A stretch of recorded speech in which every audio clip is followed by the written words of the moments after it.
The world has gone insane. Cosplayers rule the conventions. Gamers dominate the tabletop and the internet. Sci-fi subjugates the movies, and fantasy rules the bookstore with an iron fist. Only one group can bring order to this unruly mob. A team of uber geeks, masters of the nerdly arts, trained for decades in the hobby shops and basements of the nation. Mobilized by the secret masters, they are the Department of Nerdly Affairs. Hello, operatives, and welcome to the Department of Nerdly Affairs. I'm your host, Rob Patterson, here with my co-host, Don Chisholm. The following podcast is true. Only the names have been changed to protect the guilty. And tonight, we're going to be talking about Law and Order. No, not the series, but how Law and Order connect up with the entertainment industry, which, as you can imagine, will go in many, many different directions. And to join us on this weird and wild trip, we have enlisted our friend, Jack Ward. Welcome back to the show, Jack. Look, up in the sky! And now I pick your pocket. There we go. Sorry. There we go. I'm trying to mix entertainment with theft. There you go. Thanks for having me, gents. It's always great to be here. Well, it's good to have you back, Jack. So, let's talk about Law and Order then in entertainment. Don, how do you think we should go about discussing this topic? Well, I think for this episode, what we're going to be getting at is how entertainment intermingles with real-world law, not how law is depicted in entertainment. That's a whole totally different issue. Mm-hmm. And I think the best place to start, which is kind of the biggest concern when it comes to entertainment and what everybody tends to think of, would be the idea of copyrights and trademarks. Makes sense. And that's a great place to start because, I mean, that's one of the very first places that the two of them kind of intersect with each other. Much of what we know as the entertainment industry was in one form or another built on people stealing each other's stuff. Yeah. If you go, it was, I know. I mean, when Google a number of years ago started digitizing all the old books in university libraries, one of the first things they found out is that all these old books and magazines, they had dozens and dozens of copies of the same one under different titles with different authors. Even as far back as like the 1700s and such, pretty much as soon as the publishing industry existed, people basically were just copying stuff from other people that was because there was no copyright laws, right? And especially in the Americas, this is the great irony. America is really built on copyright theft in so many different ways. We could do a whole episode just on that. But the short version is that so many American books and magazines back in the old days were basically just copies of stuff from England or Europe because the copyright holders weren't going to hop on a ship for 2 weeks to come over and chase you across the American West. That's not happening. Yeah. Well, it's good to know at least that China respects copyright law. Well, they do as much as the Americans do anyway. There you go. Well, to be fair, though, I mean, copyright law has made huge sort of, I don't want to say gains because I don't like what they've done with it lately. I mean, at one point, the idea was, you know, the person would die and like 20 years later, something like that. 28 years later, I think it was.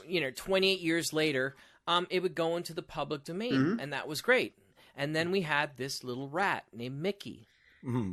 And Disney kept bribing Congress to extend the copyright legislation so that they wouldn't lose control of Mickey Mouse.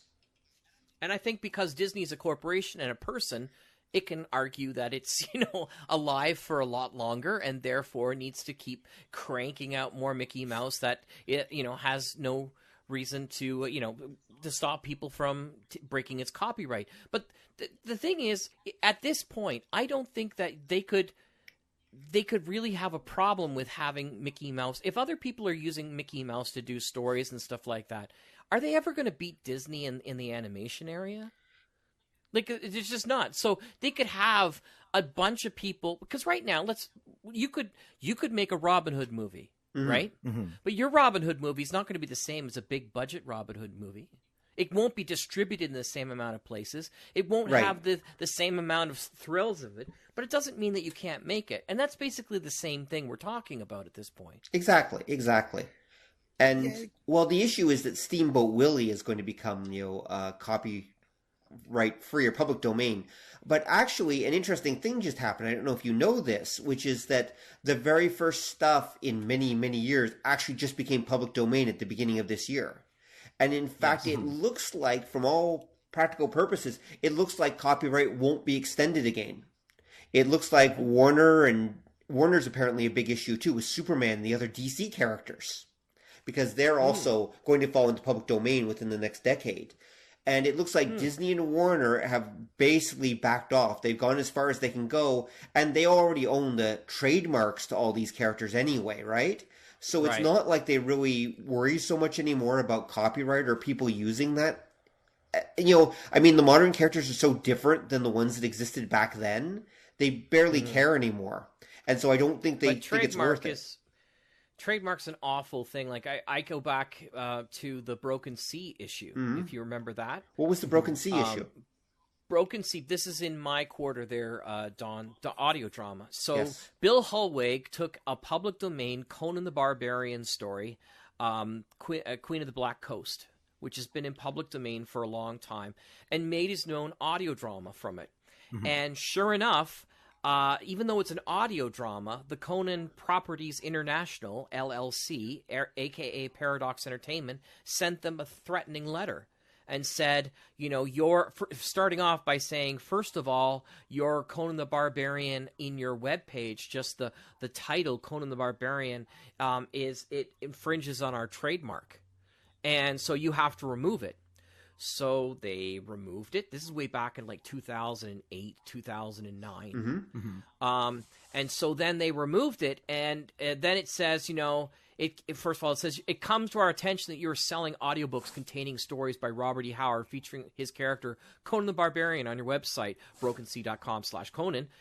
That's what they wrote. The logo, it's still there. No, it's not there anymore. The logo you're using to advertise these products infringes CPI's trademark rights and is substantially similar to the style of registered Conan trademarks owned by CPI, and therefore confusion. And so they removed it anyway. And then later on they said, well, our letter did not request that you cease sale of your audiobooks, which they weren't selling, merely that you cease the use of your logo that was confusing. So they actually were going to make an Hour of the Dragon. They kept the show.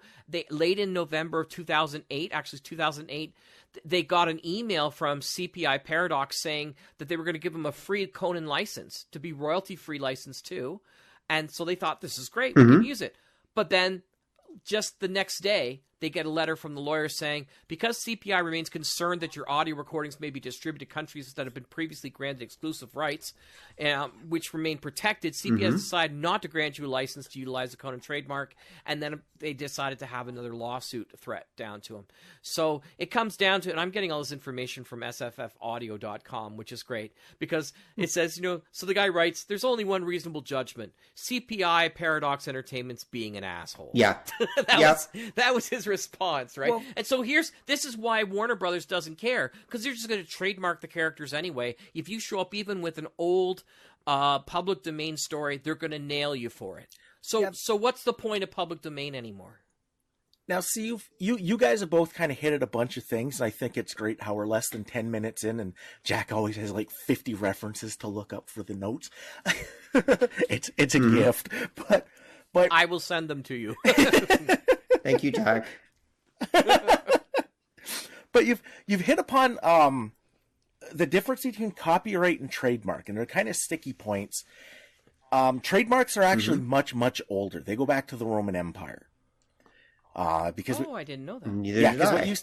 What used to happen is bakers would do they'd rip off the customer. They'd mix sawdust in, or they'd put rocks in to make the bread feel heavier. And it became law that if you were a baker, you had like a brand, like a symbol that you'd put on all your loaves. So if it was found to be like defective or you're ripping people off, they'd know who was doing it. Copyrights are a little more new. They come out 1662 is the British Copyright Act. The British Licensing of the Press Act is 1662. And that's kind of our first official copyright laws. Now, what you guys were getting at earlier from that era is that idea of enforcing copyright. Right.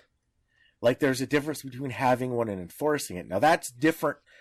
It's different nowadays because we've got the internet, which makes it easier to track and easier to rip people off. Mm-hmm. I just scan it and put it online. Yep. But when you get to the difference between copyright and trademark, a copyright protects essentially, and it gets really weird, essentially an actual produced work. Mm-hmm. And trademarks, going back to this bread thing, the intent behind registering a trademark, it's a seal of quality. Mm. So this is why when they talked about using their Conan symbol or something that looks like their Conan symbol, the idea would be you could confuse an audience into thinking it's something that the big company that holds the rights to the character net is producing. Mm-hmm. And it would confuse the audience into thinking that your possibly inferior product is not theirs, or at any rate, siphoning sales away from them because people might think that your, for lack of a better term, in this example, I'll say knockoff, is authentic. Mm-hmm. Now, that gets into gray areas too, because like the Mickey Mouse thing, you can make the argument that Mickey himself is a trademark. So anything with Mickey Mouse on it is people going to think is a Disney-like product de facto. Mm-hmm. Right. True. The thing with Steamboat Willie was going to go into public domain, which means that specific film you could show anywhere. Now, they could theoretically block that by saying, yes, but people are going to think that that's a legitimate Disney product. It cheapens our brand. Therefore, you still can't do it. Mm-hmm. Right. Now, the idea what Disney did with their copyrights, because ever since the 70s, since the early 70s, most copyrights in the world kind of follow like the British American model. Mm-hmm. And a copyright exists from the point you create something till 50 years after you die. Yep. What Disney did is it's called the Sonny Bono Act. Yes, it is. Because Mm-hmm. Sonny Bono didn't believe in copyright, like at all, and he had been pushing for this before his unfortunate accident. And what they did is they said that for a corporate product, the corporate copyright on material, they got it so that it would last 120 years after creation or 95 years after publication. Mm-hmm. And now that starts getting into weird areas, because if you look at what's been going on in the States with their corporate law, and they've been edging towards this idea that a corporation has always been a legal entity. That's what a corporation is. But this idea that they're also legally social entities, the idea that corporations can have free speech, which was the Citizens United thing. Mm-hmm. Yeah. And they were considered people back in the 1800s, and apparently it was designed as a law not for corporations, but for black people to be considered to be actual regular people. Yep. But it was written in such a way that there were more corporations that were registered as people than freed slaves at the time. Yeah, and then over time, that kind of came to the idea that corporations existed. They're people in a strictly legal sense. That's why I say they're a legal entity. Mm-hmm. But they're edging towards that concept of them actually having like social rights, because again, they're being seen as a social entity. And if they do that, you can make the argument that the copyright laws as they apply to an individual still exist. So Disney holds the copyright to all of their stuff until 50 years after Disney dies, not the guy, the company. Yeah. Which could be never. And then it could end up that if Disney did go under, you'd have to find who the last CEO was, or the last head of whoever the department holding the rights to their stuff was, until that person died, and then 50 years after. So again, I don't think it's going to get entirely straightened out anytime soon. No, it's not. And that would be a horrible idea, because of course what's going to happen is some other company will simply buy Disney's holdings, at which point they will just continue to be the legal representative. So the idea of copyright being tied to a corporation is actually a really, really horrible idea. Or they could do the same thing as they do with Frank magazine and just kill it and then call it Frank Inc. Or, you know what I mean? Just change the name and put all the holdings into the new company. It doesn't even have to be the demise and takeover from something else. It's just a great way to be able to avoid any kind of complaint. That's how Frank magazine in Canada gets away with it. For those people who don't know, Frank magazine is kind of like a pretty... nasty rag, which goes after a whole bunch of different people for various different things, and they don't have to be accurate, because if you try to sue them every day or every month, I forget, it's the magazine is destroyed and rebranded kind of things. Wow. Okay. Yeah, that's one way to deal with the problem. And because that ties in with the other idea of why corporations exist, and a corporation incorporation protects the people of the company from things that happen to the company. So in that case, if somebody does sue like the magazine, the people who own the magazine are separate from the company that owns the magazine. So all of the unfortunateness, like if they get sued and have to pay $1 million, that comes out of the company's holdings. The people who own the company are immune. Yep. That's the idea. And that gets used in other ways. If I remember right, in Hollywood, there are a few reasons, but that's one of them why, if you check, almost every movie is actually made by a sub-company that is created by the studio or by the producers, just for making that particular movie. And then when that movie is done, that entity, corporate, doesn't exist anymore. Yeah, there's another catch to how Hollywood does it too. Most of it's for taxes, I know that, but there's some other reasons apparently for liabilities, etc. Yeah, and again, a big part is for tax, because no Hollywood movie ever makes money. They all lose money. Somehow, yes. Every single... Well, the way they do it is that when they set these movie studios up and they're buying like supplies and equipment, you're getting it from the studio. Yeah. So if I need a set built, in all likelihood, if I'm like working, if I'm a company essentially doing a film for Paramount, if I'm one of these production companies like you were saying, that springs up for one film, I'm getting all my work from Paramount, which means I'm getting at the minimal cost because they already have divisions set up, but they're going to charge me what the wholesale rate for everything is, which essentially means even though I don't pay for it, I'm handing in, for my tax assessments, wildly inflated costs. Yep. Yeah, it reminds me of Shakespeare in Love, that scene where that businessman says, well, how are we going to pay the actors? Part of the profits, but there's never any profits. Exactly. Yep. So I was like, oh, crap. Yeah. And you might wonder, why does California let them get away with this? And the short answer is, the studios have basically told them, look, if you leave, we'll take our multi-billion-dollar industry to another state that will give us tax-free status. Yep. And so sometimes they hold them hostage, basically. Yeah, sometimes they do more, because Disney is essentially its own country. Like when they built like Disney World and Disneyland, they bought all of that land, and it's essentially like it's almost a free state within the country. Like the Disney properties. Really? Yeah. Did you hear how they they have the Disney the area where I don't think they do it anymore, but you could rent homes or something like that and live in the Disney. Yes, there's a Disney community. It's called like Celebration, I believe.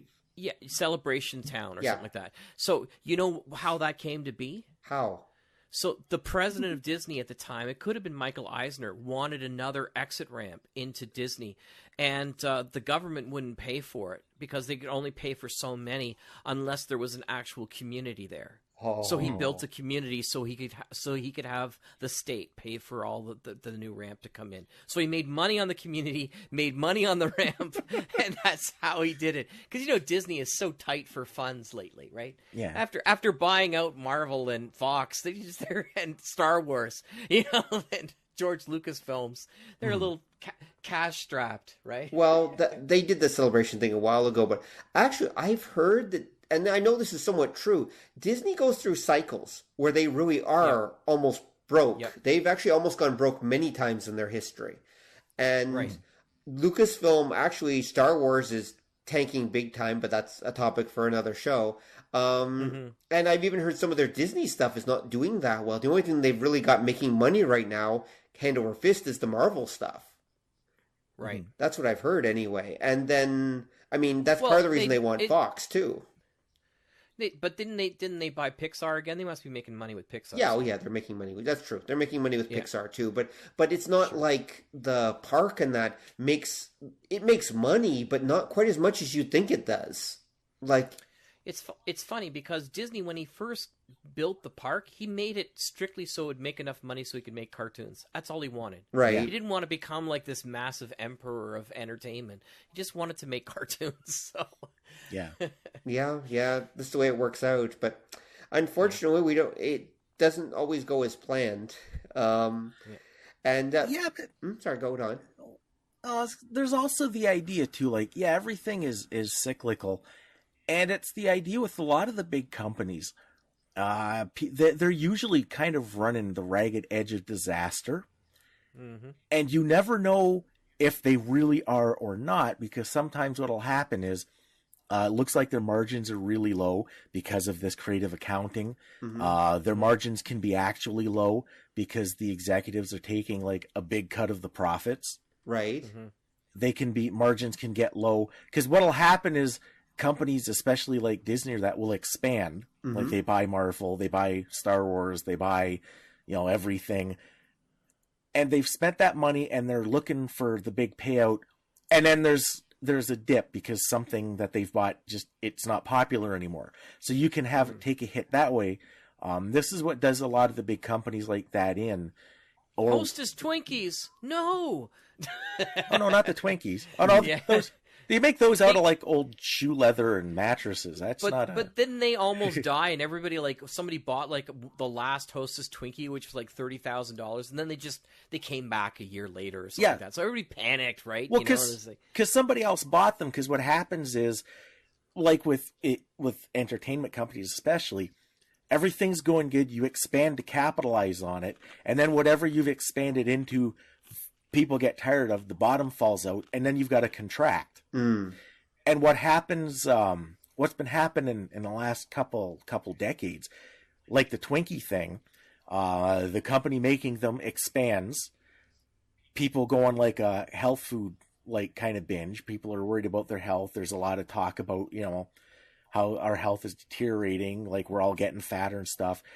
The popularity drops out. Now, if you're a giant mega conglomerate, you're not producing enough Twinkies to support these giant factories. But if you shut them down and some, say, middle range company buys the rights and produces them, they can produce them at a smaller number that will yield to them a big profit because they're not having to cover all of these giant factories that they had bought up and built when things were going well. Right. So here's an interesting question that's sort of tangential, because we just mentioned Marvel, and it was in receivership almost twice, I think. At least, yeah. At least. But I don't think DC was ever. Is it because they were attached to Warner and they always sort of... No, DC... remember, there was a period where DC was National Comics, if I remember right. Right. And no... That was a long time ago. But DC actually did go bankrupt at one point, and that's when Warner Brothers bought them. Yeah. Oh, okay. Okay. And then Warner's, I think it was like in the 70s, maybe? I think either 70s or 80s. I think it was 70s. 80s. It was the 80s. It was the 80s? Okay. When Mego was producing the DC superheroes, the copyright in the back of the figure was still NPP, which was National Periodicals Publishing. Oh, I remember those, yeah. And I know that I remember when it became like the Warner symbol in the Batman movies and the Batman cartoon, right? Which was, I guess, early 90s. That was 90s, yeah. Yeah. But the Batman movies was still 80s. Yep. Yeah, it was like 89, I think. Yeah. 88, 89. Yep. So, yeah, DC has basically had a sugar daddy that's been basically keeping it alive since the 80s to act as a content factory. Right. And in fact, they don't even have to technically produce a profit. In fact, many times I've heard DC has actually lost money, but Warner's isn't going to shut them down because it's their way of keeping the copyrights of all these things. If DC were to shut down, a lot of the copyrights would revert back to the creators' families.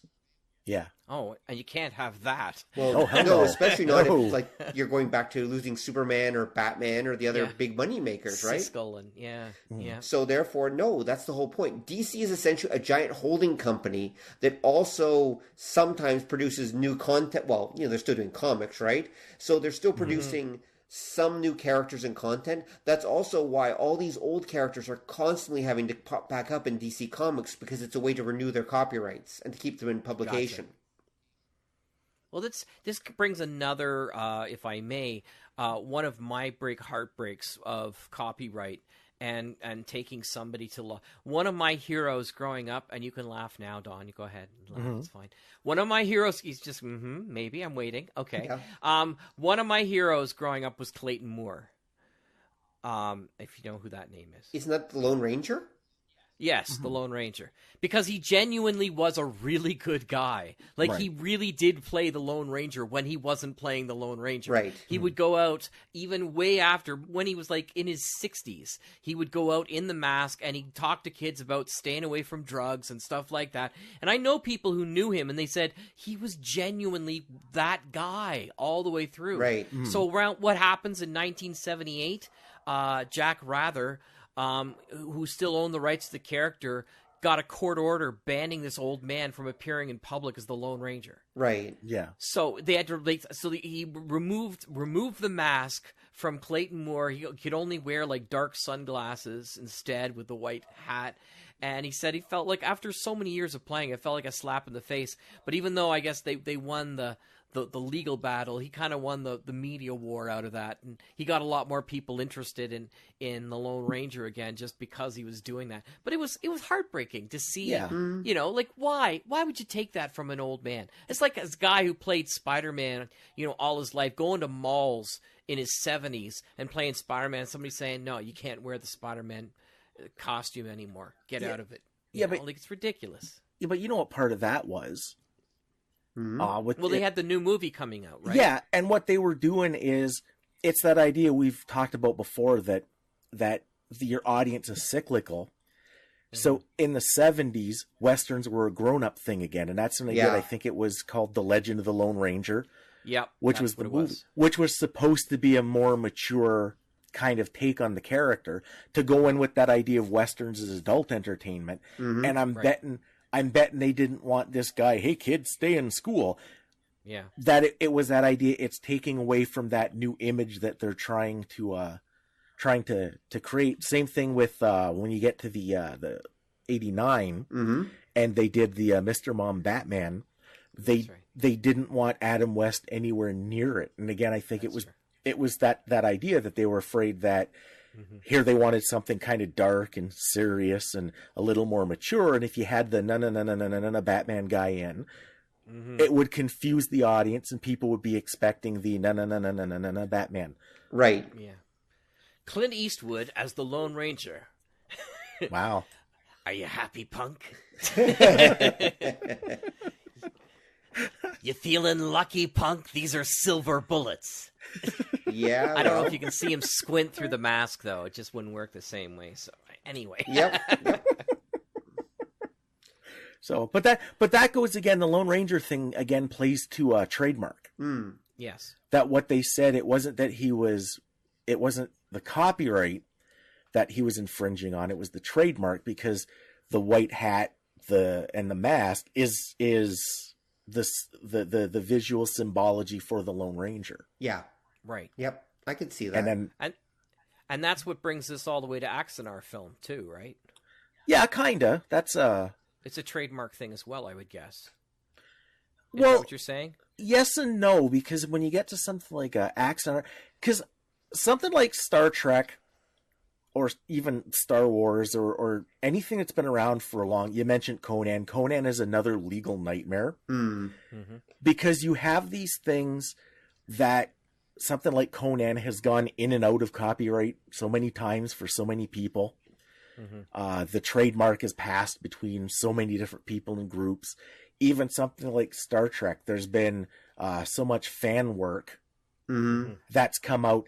It gets fan work and other licensed products that if you're the current holder, it's difficult to keep a rein on that, because, well, all kinds of weird things happen. Because again, something like Star Trek's a good example, because Star Trek is another thing that comes and goes. And it's always had a history. Like Gene Roddenberry encouraged fan stuff. Well, because that's what made it. Like, yeah, Star Trek didn't take off until like 75, 76 with the conventions, the fan works, the licensing, and the replays, the reruns mostly. Yeah, reruns. But the fans kept it going because they produced so much work in that setting, and this is why you'll see Star Trek will do that, and then they'll license out material to like book companies. And like FASA had a pretty big hand in early like the 80s Trek stuff. But then when Paramount decides they're going to make a big push to bring it back, then they go around and smack all these people's peepees. And then again, everybody feels like it's a smack in the peepee, and it literally is, because you've allowed this free reign. But when they decide to come out and take it in that quote unquote new direction of that, they don't want these confusion. They don't want like people wondering, tying it into fan productions that may not be up to their quality or may have a lot more like sex than they really wanted to put in. Mm-hmm. It runs into the problem with something, especially like Trek. What's the official background? What's the official background now? Because if I change it, like that's the problem with something like Axanar. Mm-hmm. Yeah. In old Star Trek canon, Axanar is the planet where the Klingon human thing finally comes to a head. Yeah. In all of the new stories, like the new movies and the new series, the whole Klingon Federation thing is completely different. So you might not want that coming out, because then people might either say, what is this? This doesn't make any sense. Or they might say, I like that better than what you're doing. And then you're absolutely stuck at that point. It's funny because they still do have ground rules now. They have guidelines for film stuff. Yeah. Things like it can't be 30 minutes long. It can't have Star Trek in the title. It can't be used for public crowdfunding. Can't compensate professional talent, that kind of thing. What's strangely enough, for audio drama, they're just like, well, whatever. It's great. I could make a whole bunch of Star Trek fan audio drama right now, and I never get slapped by Paramount. Really? I didn't know that. Yeah. Oh, absolutely. Because that was a big concern, and they were going to remove all the stuff from Darker Projects. Has a really good Star Trek Section 34. Section 31. 31, Section 31. Thank you. And it's a lot of fun, that particular one. And they were going to remove it, but they actually got clarification from Paramount that said, "Oh no, come on, no, you can do whatever you want with audio drama. It's not a big deal." So I was like, "Great." Yep. So someday expect me writing Trek Tales, anthology series of Star Trek. You and a dozen other audio drama groups. That's right. Yeah, but that's only going to last until one of them takes off, and then Paramount all of a sudden is going to be like, nope, no audio, nothing, nope, forget it. Yeah. So you say I can't do my 10 little red shirts? You could probably get away with that. You just don't refer to 10 Little Red Shirts by Agatha Christie. Well, the thing is about it would have to. Oh, go ahead. Sorry. I was going to say, but about Axanar, though, I mean, there was another level involved there. I mean, that guy was crowdfunding using Trek's name to out to wazoo. And the story that I've heard goes that he was also using that money, legitimately or not, to build a whole like studio that was going to be used for Axanar, but then would be used for all his own projects after that as well. So it was all kind of a setup in the end, really, to make money. Like you could very honestly argue, was profiting off the whole copyrights of Star Trek. Yeah, and I hated it because there was another fan show that was amazing, Star Trek Continues. Yes. And it's so well produced and so well. It just literally continued from the original series, and great acting and the whole bit. And that had to get shut down too with everything else. Now they did finally settle with Paramount, and they're still going to make Axanar. Mm-hmm. They settled it in 2017, so I don't know how far through they are, but they did say that they could still make it. So We'll see if it eventually comes out. I think it's probably, like you said, it probably soured in the mouths of all the fans at that point, knowing that this was pretty much a cash grab for the people involved. And also, there were a lot of actors that were supposed to be involved that are now, not going to be there because they... Oh, no, they still can be, apparently. The people who have signed on can still play, but just nobody knew. Oh, that's interesting. Okay. Yeah, so, I just looked this up, which is fascinating. Yeah. That is pretty fascinating. But, I mean, he's hardly the first person to try to, profit off using copyrighted work. I mean, let's face it, the audio drama community, I mean, let's go back, Pendant Productions. I mean, that outfit there, they literally took all the DC comics they could and did audio dramas of them for years. And they used DC's copyright and DC's trademark left, right, and center. And pretty blatantly, too. I mean, they had their own DC universe. At one point, they had like about 7 or 8 DC shows running. And one could argue that what they did is they took DC's copyrights and used that to build their own audio drama group. And then even when DC eventually shut them down, they still had, the whole system set up and everything like that. So Pendant could just continue on their merry way producing stuff. I mean, this was something back in the day. I don't know if this is still true for audio drama. This is one of my beefs. Sorry, since we're going to talk audio drama here for a second, that so many groups, what they did is, and maybe still do, is that they basically, they do fan works as a way to get together the group and to build up a fan base and everything else, and then they do original stuff. And part of the reason why I think there's so little original audio drama content is exactly that, because the whole audio drama community is so focused on fan work sometimes that I'm going to be honest, that kind of drives me nuts. And maybe... Well, I got to be honest with you, Rob, not anymore. Really? No? Really, fan stuff is few and far between. I think the only thing that's left really is Doctor Who. Wow, okay. I don't see people making even, and to be fair, I made a fan thing just for fun. If you remember, I did Firefly. Yeah, you did Firefly, I know. And I got a ton of people. I didn't expect a ton of people. Now, I had already made original stuff. Right, You'd already So it wasn't like that I did it strictly for that thing. But I just wanted to try my writing chops in a particular area. And so I thought, I'm not going to do Star Trek. I'm not going to do Star Wars. I'm not going to do Doctor Who. Maybe I'll just try audio fan fiction for Firefly. But nowadays, it is all original stuff. There might be some people on the outskirts doing anime fan fiction and stuff like that, but I do not. Nobody is making. I don't even hear any Star Wars stuff being made anymore, or Star Trek stuff for the most part. I am shocked that everybody has gone almost all original stuff. Now, do you think that was because of the clampdown on Pendants? Like it basically scared everyone off from doing fan stuff? I mean, most of the people who are making audio drama today don't even know who Pendant is. That's a valid point. There's a third generation here that have gotten all of their stuff straight off of Serial and Welcome to Night Vale. Yeah. And their entire style of audio drama isn't anywhere near like what you'd expect audio drama to be.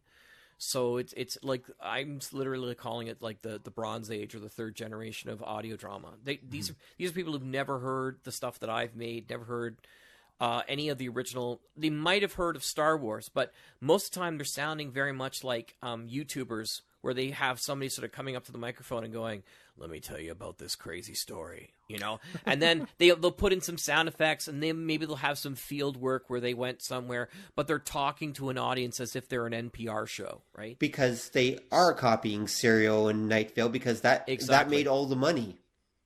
Exactly. And that's what they're thinking, is like, whoa, these guys are so popular. What can I do? What kind of creepy story can I do? And it's I'm not saying those things are bad. I mean, they've got some interesting stories from it. The Message was a great 6-part series. Here's the problem though. It wears out quick. Yeah. You can only do weird and freaky for so long when people start to say the same thing as they said about X-Files. I don't care if it's out there anymore. Right. Right. You're never going to give me the answer that I need to know, that Mulder finally gets proof and that the whole world knows that he hasn't been nuts. Right. So just, I'm sick of it. You're just spinning the wheels. We're in the Lost world where you're just going to try and intrigue me constantly. Forget it. So. Well, I'm glad to hear that audio drama has gone original content. I'm actually very happy about that. For sure. And I suspect a big part of it is, because they all want to be able to sell it, basically, or profit off of it. And they know they won't be able to do that with fan work, so a lot of them have dropped out. Although some of the Star Trek groups and that must still exist. They must still be doing like Star Trek fan works and such. To be fair, there are a couple, but there's not nearly the numbers that there used to be.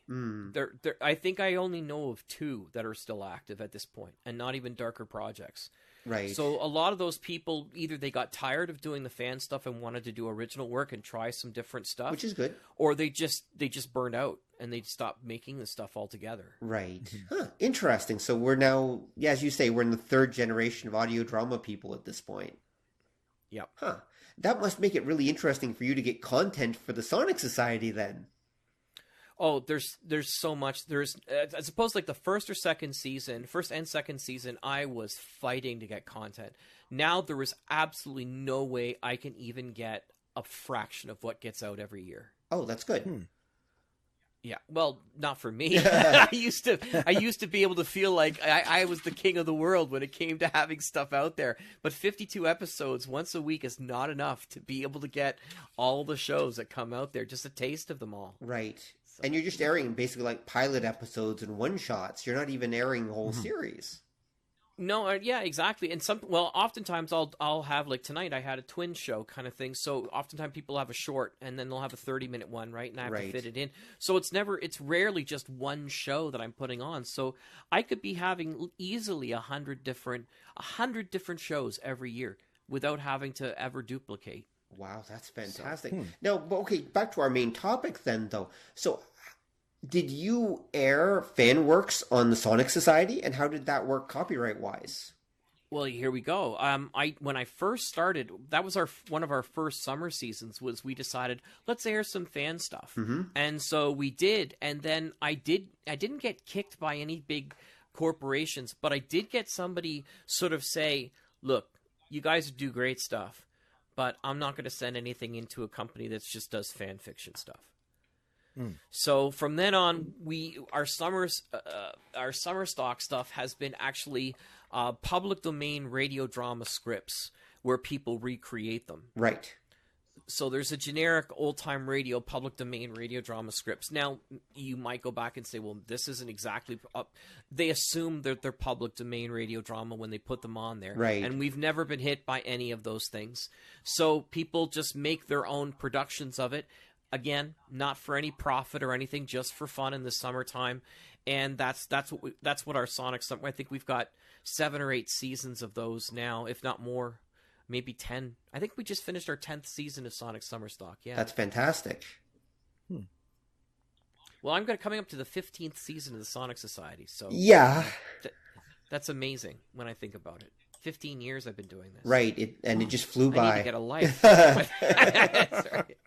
No, I love it. I really do. Okay, so and I'm glad you do it. And I think you've done incredible things for the whole audio drama community, and you're majorly underappreciated. Well, thank you, sir. I appreciate that. Can we talk about real-life superheroes? Because I worry about the copyrights that get hit. Like, how do you do stuff like that? Do they get in trouble? Well, we're talking about getting in trouble with law, right? So that's one of the things. I think that would fall more under disclaimers, wouldn't it? Yeah. Okay, so let's move on to the next topic of disclaimers. We're going to move off IP for a bit. Sure. Yeah, because it'll come back. Because everybody knows what a disclaimer is. That's the do not try this at home thing. Mm-hmm. Right.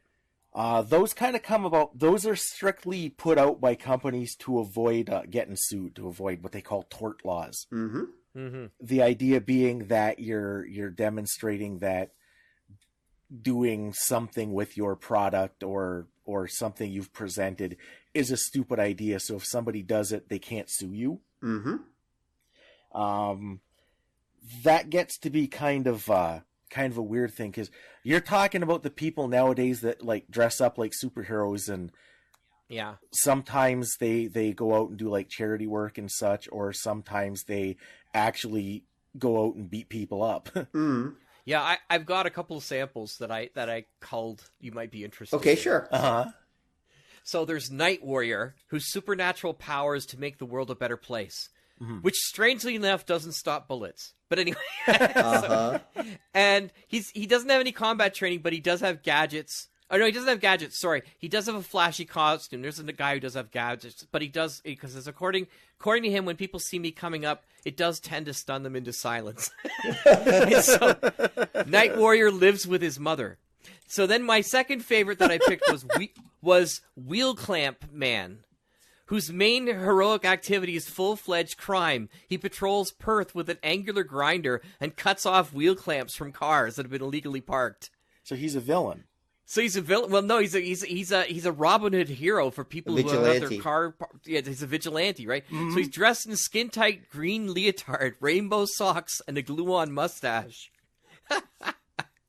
So he's only been working in the area for a while, but many people are grateful that they don't have to pay the $135 fine. So he helps them from that. There was Dark Guardian, who's out of New York, and there's a video that I'll send you about where he actually takes out a drug dealer, which is kind of cool. Right. And then there's Captain Australia, who wears gardening gloves, and he's waging a one-man war against crime in I love this, Fortitude Valley.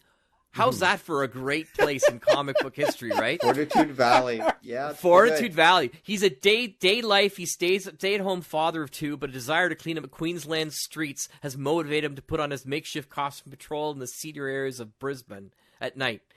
Then there's a guy from Vancouver named Thanatos, which is like the god of death. But anyway, wearing a black trench coat, a black hat, a green skull mask, he goes around and just sort of passes out food for people.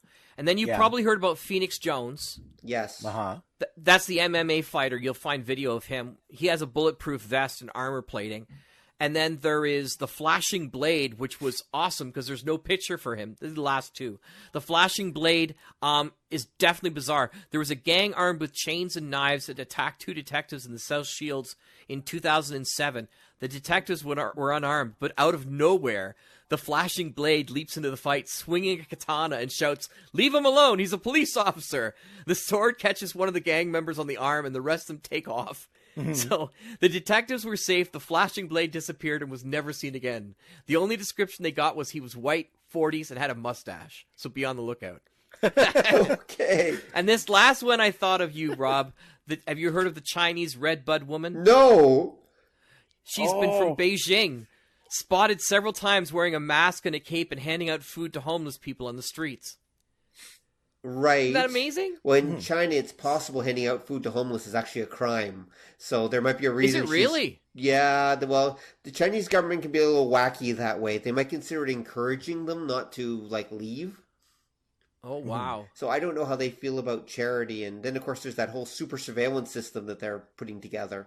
Yes. So that's also an issue. But the only problem is I don't think those quite qualify as issues of copyright or intellectual or that kind of thing. I mean, because copyright and even the disclaimer thing would really apply to maybe guys who actually dress up as Batman. And there's one in Toronto who does that. He has his own Batmobile and he goes around to charity events and everything like that. Yeah, there's an actual Batman in Toronto. His Batmobile has actually had engine troubles a few times, like on the 401. And he's actually had to pull it aside. And so everyone takes pictures of him and everything like that. And he's had to actually have it towed. Oh, no. The inhumanity. Exactly. He doesn't even have a butler to come and pick it up or anything? Nope, I'm afraid not. Wow. No Alfred. But so they would actually fall into copyright, at least ones like him. I think there's a Spider-Man kicking around down the States too as well, or a guy who dresses as Spider-Man, obviously. A lot of them just do it for charity work, etc. Presumably none of them are actually fighting crime as Batman or Spider-Man, but one never knows. Although I think... to go. I was just going to say, this falls more into criminal behavior in the respect that it interferes with the policing forces. It's not so much copyright law. It actually comes in under the criminal code. Yeah, it would. It would definitely. If they were to commit an actual crime or vigilante act, they would definitely be considered criminals. Yeah, there's... Right. I think there's some catches here. And this is why I say we have we're building up to one thing, I think, at the end of this episode, and this ties in. Because again, it ties into the idea of entertainment, because you're looking at people who are directly inspired by a certain genre and a certain medium. And you're always going to have that weird back and forth about people are going to say, are they going to blame these people, like blame the entertainment? So reading those comic books turns you crazy like this. Mm. And then it's also that idea that exactly what's going on, because you get a lot of these people who dress up like superheroes, and we have one in Windsor. We have the Crimson Canuck. Mm-hmm. Oh, do you really? Yep. That's awesome. Because Windsor is what you get if cyberpunk happens in the 70s. So, of course, you have to have superheroes. For sure.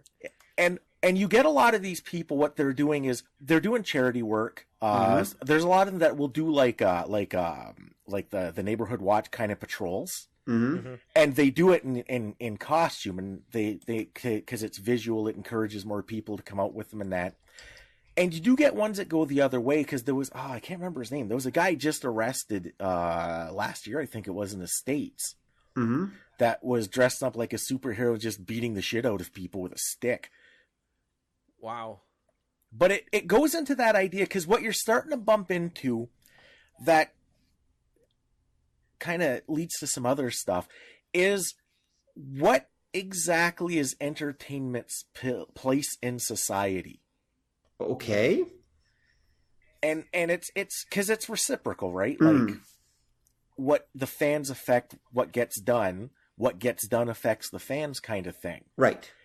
And you've always got these weird kind of debates. Even the idea of copyright lends itself to that, because there's this idea of intellectual property as a commodity. I have the rights to Batman, therefore I profit from Batman. And then there's also this idea that I've heard Rob espouse before in some of our conversations, that you shouldn't be allowed to hoard these things, because why shouldn't someone else do Batman? They might do better Batman. True. And it's that idea that you get that notion of what exactly is a character like, say, Batman. Are they a commodity? Are they an idea, an ideal? Are they something that exists beyond the fans and beyond the production?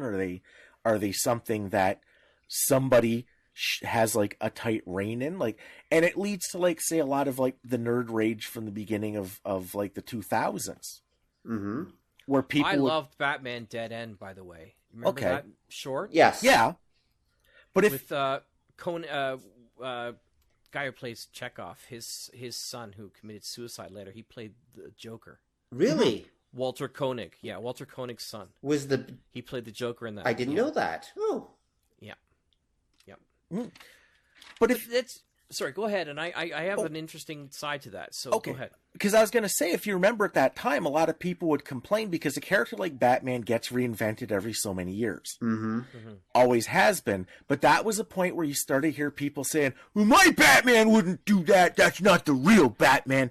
Well, there's no real Batman. But it's bumping into this idea, what exactly is Batman? That there's this weird, in the minds of the fan, that character becomes so solidified that anything that doesn't fit their internal image is somehow a blasphemy against this thing.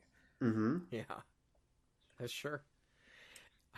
I'm laughing because at Halloween at the school, another teacher who, by the way, is doing the voice for one of my superheroes, Wingman, which I haven't released yet. I walk into my classroom with all the lights off, turn on the lights, and he's there in his Batman costume sitting at my desk going, hello, Jack. That's a bad sign. The living heck right out of me. That is so brilliant, awesome. Brilliant. Yeah, it was awesome. So here's my interesting thought, though, because I think that what you're hitting upon, Don, is another, like you're talking about the nerd rage side, but I'm thinking on the corporate side of things, society wants us to be able to, they don't mind us playing superheroes if it's controlled and they can profit off of us. So that's why you get, it's absolutely fine to cosplay if you paid so much money and you're in this particular building. Yeah, but if you were downtown doing it on your own, that's a big problem. Well, there's the reasons for that too, though, is you could make the argument that in a convention you expect cosplayers, so it's not infringing on your trademark. And there's also the problem that if I dress up like a giant bat to go beat the shit out of homeless guys at night, even if I don't call myself Batman, that can still make DC nervous because people might start associating that or that behavior with my characters. And then the next thing you know, oh my God, Batman is making people beat up homeless people. It should be banned. And it's bad publicity and blah, blah, blah. That's an argument, and I agree with you, but I'm thinking even a broader stake of society's control over people who are doing weird and different things. Take the flagpole sitting craze way back in the 1920s. They didn't like that either, and of course there's safety reasons and stuff like that kind too. of. But there's a whole aspect. Well, I mean, for safety reasons, you know what the record for the flagpole sitting is? What? It's crazy. Like, I mean, the one guy, he sat on the flagpole for 49 days in Atlantic City. Wow. In New Jersey. Jesus. And then the following year, his record was broken by another guy, Bill Penfield, in Strawberry Point, Iowa. He sat there for 51 days and 20 hours. How do you do that? Not very comfortably, I would assume. My God. But it died out in 1929 with the onset of the Depression. Right. Of course, you'd think they'd want to be more entertained at that point. But the point of the matter is that society loves to be able to give people entertainment that they can control, that they copyright, that they trademark, that they have control limits over it. But if you're doing your own thing, there's a problem.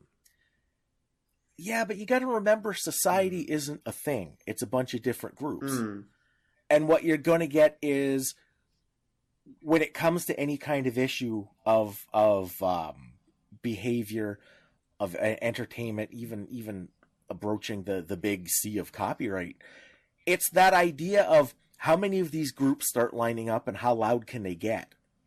Well, that's what I mean. It's not a conspiracy. It's a confluence of ideas, right? Yeah. So the corporations don't want you doing it because you're going to copyright their stuff. The law enforcement doesn't want you doing it because somebody could get hurt and they're going to be blamed for it.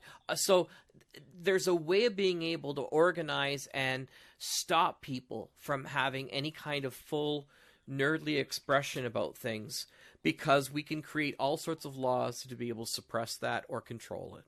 Yeah, except you got to be careful about that we idea, and I think you're broaching onto another one of the important little extra fundamentals of entertainment. Okay.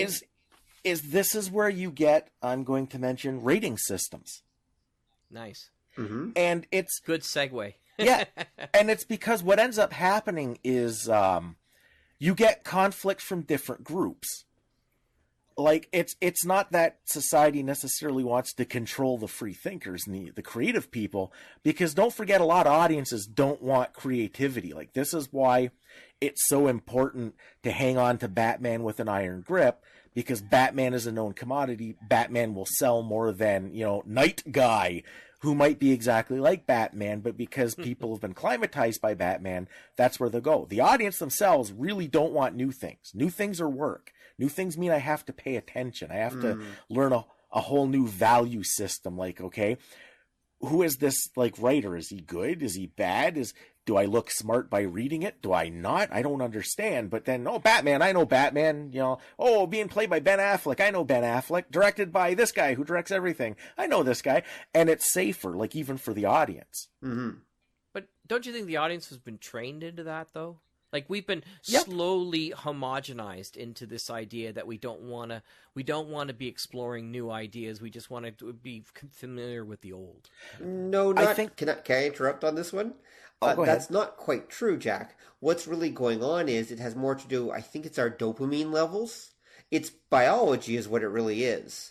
When we're young, our brains are literally wired to absorb everything new that we can find around us. Okay? Mm-hmm. And then the older we get, those chemical levels in our brain go down that encourage us to find new things actually go down. So in your case of your average person, they find new progressively more challenging as they age. So, and I agree with you there, but I'm just saying that we're not becoming progressively more challenged with our younger generation. For the most part, it's become more homogenized. We have less new ideas coming out from movie theaters. We had much more interesting, different stories in the 80s than we do nowadays, because they're constantly throwing back stuff that they know sells. Right. And there's no fight back really from the younger generation, which you expect to be. The older generation, you're absolutely right. You know what I mean? Like we all want the same things. We want, where's my Battlestar Galactica? Damn it! You know, like that's. But now you're getting that from the kids too, right? And so, how many times have we seen Batman reboot in our lifetime compared to when we were really, really young? You know what I mean? Like it did reboot, but not nearly as quickly. Like we've had Batman, then they came out with the Batman, and then they had, you know what I mean? Like just cartoons alone, they just kept reformatting and reshaping everything so that it was completely different for like 4 years earlier than us, kind of. Oh, definitely, and they've done the same thing with Spider-Man too. Spider-Man, there's been a Spider-Man animated series of one form or another on the air since I think the early '90s. It literally never stops, except maybe a short break every now and then. But they're on, I think right now, like the 6th or 7th Spider-Man animated series since the 1990s.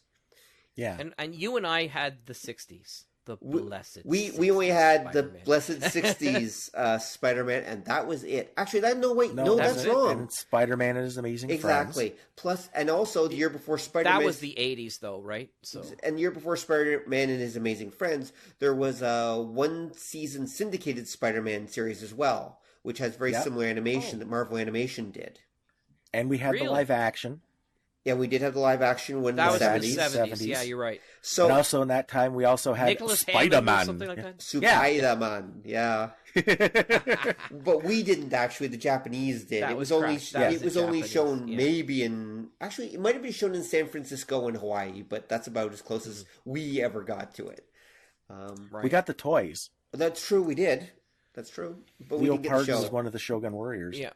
Sorry, right. Sorry to hijack again. I don't know if you know this, but I created the rating systems for audio drama, at least a rating system that we could use, based it on the movie system for that reason. And so I try to propagate that just so as a teacher, it makes it easier for people to find out, you know, what they think would be, their parents would think. Because I had problems. I had parents saying, can you not like give us a warning, a heads up if this is something that kids wouldn't be able to appreciate? And surprisingly, I've had some people just jump on it and say, that's great. Thanks, Jack. Because I just give it out. Like, I've got a bunch of like graphics that Matt Leon, thank you, Matt, for putting out there. And some people recorded like vocal things and saying, you know, this is radio drama, PG-13. But then I have audio drama creators who are like angry that I made this. Right. Like just furious. And I'm like, why? I don't understand to this day why. Well, why can't it be about how good the content is? I don't tell parents that when they tell me, you know what I mean? I just try to make it easier for them to decide what's good for their kids to watch. So. Well, they don't want to feel that they're limited by some rating system that someone else came up with, right? Yeah, but it's not like I have any authority to enforce it on them. Right. It's just an offering. It's not like, no, sorry, you can't play audio drama. I own the internet. Yeah, unless you put the ratings, it doesn't work that way. So. Well, the funny thing is, it always does, because any kind of rating system that's come down the pike, it's usually the medium usually self-generates. Yes, right. Like the comic code after the Senate subcommittee here is juvenile delinquency. The Senate said that no, the connection is spurious. The code came from within comics. The MPAA and the PMRC were kind of external, but the movie industry and the record industries bought into this idea. They just accepted that rating system kind of like on their own. That's not quite true. The movie industry didn't. The movie industry did it on its own, but it did it for the same reason that the comics industry did, which was it was a way to It was a way to stamp out a lot of their lower brow competition. It basically prevented the indies from coming in and just basically producing stuff with sex and violence that the studios couldn't show. It was all about stamping out competition in the end. It wasn't really about making movies more wholesome or anything. And it isn't. And the funny thing is, there's 2 points from that. The first point is that the music industry adopted it for the exact opposite reason, because they knew if you put parental advisory, explicit lyrics, all the kids are going to want to buy the hell out of that. That makes sense. Because they're not supposed to have it. And when you mention that, yeah, the movie industry, it was to keep out like some of the indie productions and some of the other more, I'll say, questionable, which is also usually means more exciting and tantalizing. Mm-hmm. Because in the States, you didn't really have obscenity. There weren't dirty movies until like 1973. Okay. You had stag films, but there was nothing solid about what constituted, say, porn and legitimate theater until, like 73, where the U.S. did their, it was Miller versus California, where they codified their obscenity laws. Mm-hmm. And that was why, if you look at, say, the late 60s, you've got all of these, like, movies that came out that are essentially porn, yep, but get lumped in with regular. Like, Caligula is the most famous one, but you look at anything that, like, Russ Myers did, mm-hmm, it's basically everything he did was softcore porn. But Russ Myers is kind of like a king of the B movies, and it's because when he was doing his stuff, Sam Peckinpah kind of falls into that too in a lot of degrees. There wasn't really this idea of obscenity yet, so there was some wiggle room depending on, as long as you weren't ultra explicit, sometimes you'd get in under the wire. Right. Makes sense. And if you got in, I mean, that was more money for you. Well, and it was, and again, it's exactly like you say, because the movies did it for the same reason the Comics Code did. The Comics Code did it to fuck EC, because EC were winning. And they were winning with the horror comics, because again, it was explicit, it was shocking, it was now there was some substance to it too, but everybody just remembered like the gore and the weird monster twist and all that. And then that's what the movies were trying to avoid, because when you get to like the new Hollywood, they were getting more explicit and things were getting more violent. You were getting the beginning of the slasher flicks. You were getting like pornographic stuff. When you get to the exploitation stuff of the 70s, there was a lot of stuff like in the earliest days of that era, like the late 60s, early 70s, that holy shit would not get made today. Yeah, that's true. Again, great age of experimentation. And so that's why they clamped down on it. Yeah, basically. But the funny thing is they are the people producing the stuff. No, Yeah. A better way to phrase it would be they are the people at the top of the food chain producing the stuff. There you go. Yeah, exactly. But it's coming out of the industry. It's not like a lot of people seem to think it's like the Gestapo comes in and the government slams down on you. No, it's not that. It's like never that. It's like you say, the people at the top wanting to stay there, so they come up with ways to screw over the guys at the bottom who got nothing to lose, so they're just going batshit insane with whatever they produce. Yep. So to be fair, though, rating systems do affect content. I mean, they have determined how we make movies, for example. The most classic example is the creation of, like, PG-13 back in the 80s when they built all the malls and the mall cinemas. They basically said, well, these are family-friendly environments, so you can't show any R-rated movies. So they had to create PG-13. And then everything after that becomes about the movie producers basically skirting the rules and finding ways around the rating system, basically, to get their movies into as many theaters as possible, because otherwise they'll lose money. And so the rating system is literally determining the content of the films and the other productions as well. Yeah.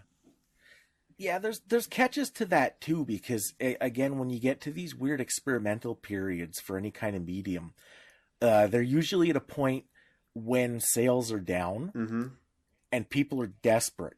So they're looking for whatever the next big thing will be. And the next big thing is always going to be shocking and disturbing and like, oh, my stars and garters.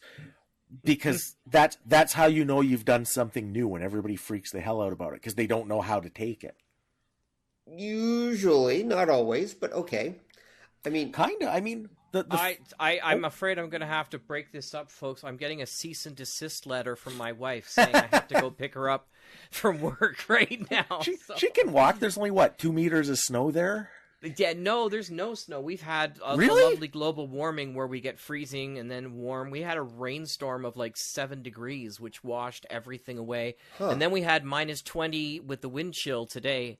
So it's been dead grass and sometimes hot and cold weather.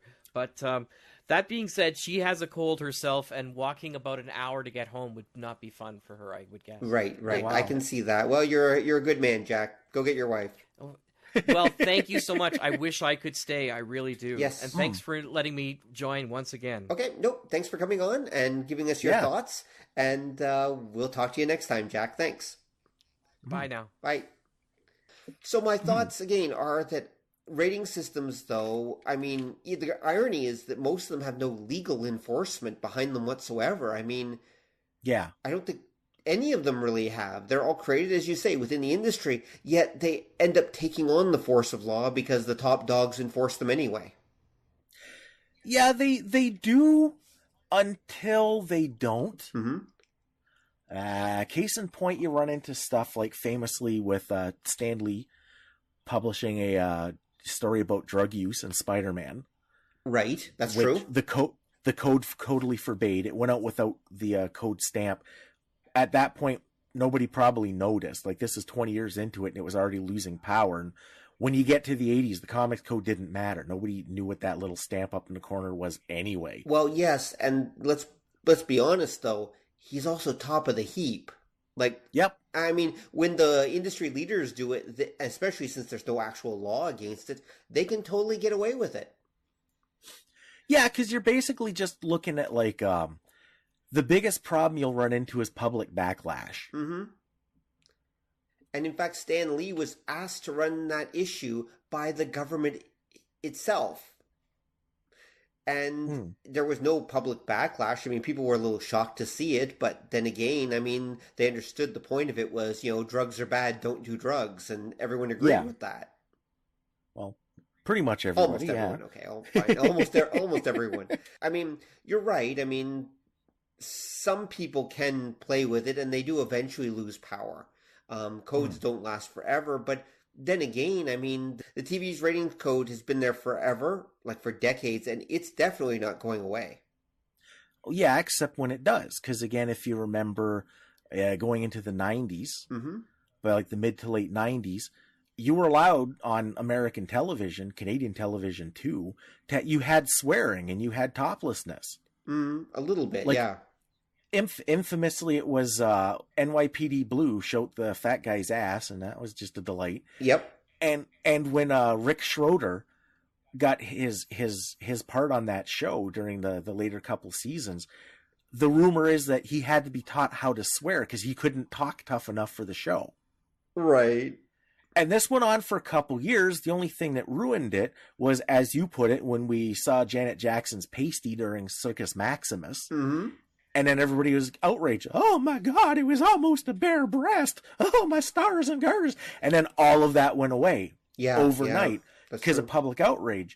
And it was the kind of thing that nobody gave a shit about prior until that specific moment when the audience decided to lose its shit. And then that was essentially the end of that.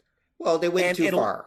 And so, in an American religious ceremony, they went too far, and so therefore it had to be put in its place. Yeah, and it'll be like that right up until somebody shows nipples again, and then nobody loses their mind, and then everybody will do it until something happens that makes everybody lose their mind, and then it happens. They'll go the other way. Well, that's true. I've got to admit, I am surprised. Even just watching the Orville recently, how many times the word bitch comes up in Orville, and they're not going to go down the I don't think there's any shits in there, and there's no fucks in there, but that they have their limits, but they're willing to go for, we'll call it, lesser swear words that still a decade or two ago would have been a little bit verboten on a general family show. Yeah, because you got to remember, part of that idea of society's not a thing, it's a bunch of groups bumping into each other. when enough of them align against a certain thing, like say nipples or a certain word, if there's enough of them to tip the scales of against the groups that are okay with that, they become bad. When it goes the other way, it's okay again. So that's why, like, on network television, I can now call you a bitch, but I can't light up a smoke. Right. And it's just because those standards kind of come and go, and they'll keep doing that. At some point, somebody will have like a smoke, and they'll put it in context of, like, say, it'll be the villain. Right. And the villain, and then that'll be okay. And then you'll see smoking creep its way back in, or vaping, or whatever eye doping, or whatever the thing is at that time that, you know, the kids, quote unquote, are into.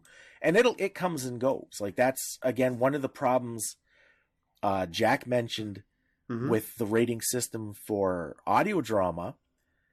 When people said, well, why don't you do one for quality? Quality is incredibly subjective. Yes, it is. Appropriateness is as well, but you can pin appropriateness down. Yes, based on the current societal mores, yeah. Yeah, so you can say, well, you'll get like a Q rating. That'll give you 2 dicks and a fuck, but you can't show pubic hair, and nobody gets to shit on anybody. And you can do, and then people, the rating system, you'll look at it and go, okay, well, this is there's going to be like 3 dicks, and that's just past my dick limit, so I will not be interested in this. So the rating system is working. But even then, there's also a lot of subjectivity, because that's one of the things the MPAA takes flack for with the movie ratings, is nobody knows how they come up with those ratings. And there's subjectivity, and there's cases of people who've done things like just resubmitted their movie 6 months later and got a different rating. What's more common in the industry is for people to submit the movie with stuff they know the MPAA will hate, and then they say, well, you know, if we remove this stuff, will you give us, you know, the rating we want? The MPAA says, okay, sure, no problem. They started a negotiation. And so the stuff that was never going to be in the movie to begin with is removed, and they get the level they want. Yeah, and that's what they do. Because again, the movie rating system, it's supposed to be pretty pat. It's supposed to be pretty accurate. But there's still that subjectivity, and that's one of the things you always run into with with any kind of control measure. Oh yeah, of course. Of course you're going to get that. And so, but that's an old game with, you know, censors and network censors and everything else, and movie censors that has been played for a very, very long time. Yeah. Like I said, the earliest disclaimer I could find is at the beginning of the Boris Karloff Frankenstein. Is there a disclaimer in front of that thing? Yes, there is. There's a bit. I think it's one of the actors. You'll forgive me, I haven't seen it for a while. That he comes out and makes the announcement, you're about to watch something that presents a man who commits an affront to God. And if you're easily shocked or if you're frightened, you may want to step away from not watch, blah, blah, blah. Yeah. Of course, that comes from the like the old school traveling spook shows and like carnivals and that. I was going to say, that's there to up the mood. Yeah, and that's what they used to do with the old ones, where they would say that those with a weak heart or pregnant women may not wish to see this, for it is truly a shocking affront to God. and awesome. And that's what people would do. Like, that's the disclaimer. Like the rating system, a lot of times works nefariously backwards. Like I said, the famously the guys in Motley Crue were told their album had to have the sticker, and they said, well, what's it say? It says, warning, parental advisory, offensive lyrics. And they said, fucking slap that on, you know, put 12 of them on, because that's, you know, as soon as people think they're going to see something they shouldn't see, it just, it ups the titillation. It makes it more exciting. Which is why rating systems have almost always had the opposite effect. Yeah. I can't help but wonder, though, if the internet as a side effect is actually going to kill all of that. And I'll tell you why. It's because we've got an entire generation that's kind of growing up with access to everything. Like Right. your average 10-year-old can get access to literally the hardest core porn in existence or the nicest stuff in existence if their parents aren't keeping an eye on them. And despite net Yeah. nannies and everything, other software programs and that stuff still happens constantly. Yeah, And so my point is this is that for better or for worse, they grow up with a much wider variety of, I guess you could say, content than we do. Or did. I think you're not wrong, Mhm. but I don't know if I would commit to the idea that it's totally different, because we had ways to get stuff too, and it's because the crackdowns Mhm. happen in waves. Like if you talk, kids today can see the hardest core porn. Well, when I was a kid, you could just find everybody's dad's stash. And when the folks were out, you could look, or you found like the one thing kids today won't get is forest porn. And you know what I'm talking about. Oh, I know exactly what you're talking about. Because Or you go through a field and you find somebody's stash that they had to ditch. that's exactly right. Oh, I live next to a conservation area, so you know. Oh, I know exactly what you mean. I found more than my share of forest porn back in the day. Yeah. And I'll tell you, even though I might get some angry emails from my folks, when I was like 7 or 8 years old, you could walk into like Max Milk and buy yourself a pop and a porn mag. Like they were just out on the rack, and most places didn't ask. They either didn't care or they just assumed you were picking it up for your dad, because back then you could also go and buy smokes, quote unquote, for your folks too. Right. And then that becomes like outrageous and it changes. But so you're right about the internet, but I'm not going to commit that it's hugely different. It is, the volume is different, the variety is different, but I think the principle's the same, and you see kind of the same reflex, because there's always people who use that as an excuse for wanting to bring down the hammer on the internet and wanting to like eliminate net neutrality and stuff. Is, think of the children. Well, here's the thing, right? The thing is that right from a young age now, young people are being exposed to, even through more innocent pursuits like just reading fan fiction about their favorite cartoons, Rule 34 still applies, right? Eventually, porn is going to creep in there somewhere, or you're going to get stuff with where the characters start having sex with each other and things like that. And right. So they are getting exposed to it at a much younger age than I did, and I suspect maybe you did. I don't know, but we'll say your average person, even of our age, was not exposed to sexual activity and the variety of it quite as young as they are being today, or can be today very easily thanks to the internet. Yeah, again, I don't think you're exactly wrong, but I don't know if that's the whole story. Because like I say, again, I remember when I was a kid, it was available. Because you got to remember, like, I grew up. Yeah, dude, you had a little slightly different childhood than your average person, though. But I had other friends that shared that childhood. So that's why I'm saying I think there's kind of more wiggle room. But my point is that because of that, I have a funny feeling they're not going to consider some of what the modern audience considers, risque or that. They're not going to consider it quite as bad, because just like, if you grew up with the like fire hose of the internet porn industry pointed at you, you just kind of become really a nerd to the whole thing. You just basically kind of, you're just kind of like, yeah, okay, people are having sex. Okay, who cares? And it kind of just goes on from there. People are swearing. Okay, who cares? Yeah, but remember too, it again, it'll be cyclic, because different generations will be offended by different things. And there's only so many things, so it comes back around. So the same generation now that isn't going to be freaked out by any kind of depraved sex act ever, which means 10 years from now, you might be seeing some really unfortunate stuff during Circus Maximus. Right. That's the same generation that's like, smoking! You're worse than Hitler! Yeah, maybe. There'll be definitely some weird stuff that will go on, because they'll have different ideas about what's socially proper and not, and smoking might be one of them. Although it already is. That's why I use that as my example. Yeah, but considering the number of young people that vape right now, I don't really think it's going to be... This will sound weird, but I think smoking will stay bad, but I think vaping is just taking its place and nobody really knows what to do about it, and it's just going to be there. Yeah, but you look at it this way. The people who are into vaping aren't having sex. Like amongst youngsters, the amount of people having sex goes down. So you'll see vaping come back, and then sex will be bad, and then it'll flip again for the next bunch because you always want to not be your parents, right? And you do it by being your parents with different window dressing. So that's why I say, that kind of thing, it'll come and go. Actually, that is one of the weird things they've discovered is that young people actually are having sex later, and they're actually having progressively less sex.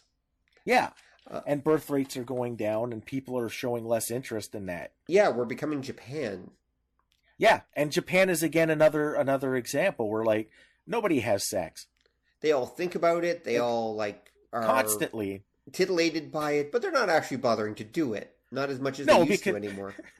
No, because everybody's afraid, wait, having sex requires 6 more people than we have in an octopus. I don't want to bother with this. Jeez.